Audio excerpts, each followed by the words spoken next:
নমস্কার বন্ধুরা, info Bengal news চ্যানেলে আপনাদের প্রত্যেককে স্বাগতম জানাই। কেন্দ্রীয় সরকারি কর্মচারীদের জন্য খুবই সুখবর চলে এসেছে, এই ভিডিওর মাধ্যমে জানাবো আপনাদেরকে। এবং ১ মাস পরেই কেন্দ্রীয় বাজেট পেশ হতে পারে এবং তার আগেই ৮ম বেতন কমিশন গঠনের প্রস্তাব পেয়ে গিয়েছে কেন্দ্রীয় সরকার।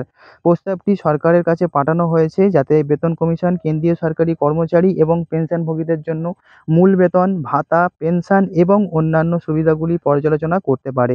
ন্যাশনাল কাউন্সিল, যেখানে স্টাফ সাইড কেন্দ্রীয় সরকারি কর্মচারীদের জন্য জয়েন্ট কনসলিডেটেড মেশিনারি রয়েছে, সেখানে সেক্রেটারি শিবগোপাল মিশ্র ক্যাবিনেট সেক্রেটারিকে এ নিয়ে একটি চিঠি দিয়েছেন। তাতে সরকারকে ৮ম বেতন কমিশন গঠনের অগ্রাধিকার দেওয়ার জন্য অনুরোধ করেছেন তিনি। প্রতি ১০ বছরে একটি কেন্দ্রীয় বেতন কমিশন গঠিত হয় এবং কেন্দ্রীয় সরকারি কর্মচারীদের বর্তমান বেতন কাঠামো, ভাতা এবং সুবিধাগুলো খতিয়ে দেখা হয়। মুদ্রাস্ফীতির মতো কারণগুলোর উপর ভিত্তি করে প্রয়োজনীয় পরিবর্তনের পরামর্শও দেওয়া হয়ে থাকে। ২০১৪ সালে ২৮ ফেব্রুয়ারি ৭ম বেতন কমিশন গঠন করা হয়েছিল। এর সুপারিশগুলি ২০১৬ সালে ১লা জানুয়ারি থেকে কার্যকর করা হয়েছিল। সাধারণত ১০ বছর একটি ব্যবধানে অনুযায়ী ৮ম কেন্দ্রীয় বেতন কমিশন ২০২৬ সালের জানুয়ারি থেকে শুরু হবার প্রস্তাব করা হয়ে গিয়েছে। লোকসভা নির্বাচনের সমাপ্তি এবং প্রধানমন্ত্রী নরেন্দ্র মোদী তৃতীয়বার ক্ষমতায় আসার পর ১ কোটিরও বেশি কেন্দ্রীয় সরকারি কর্মচারী ৮ম কেন্দ্রীয় বেতন কমিশনের আপডেটের জন্য কিন্তু এখন অপেক্ষা করে আছেন বলা যেতেই পারে।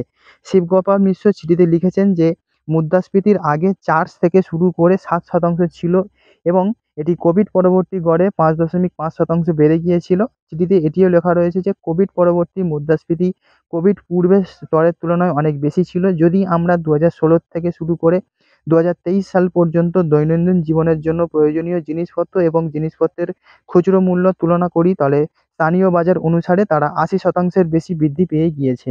কিন্তু ১লা জুলাই ২০২৪ পর্যন্ত প্রায় ৪৬% মর্গ ভাতা প্রদান করা হয়ে গিয়েছে। তাই প্রকৃত মূল্যবৃদ্ধি এবং কর্মচারী এবং পেনশনভোগীদের দেওয়া যে ডিএ, তার মধ্যে একটি ব্যবধান রয়েছে। তাই এটি পর্যালোচনা এবং সংশোধন করা যেতে পারে।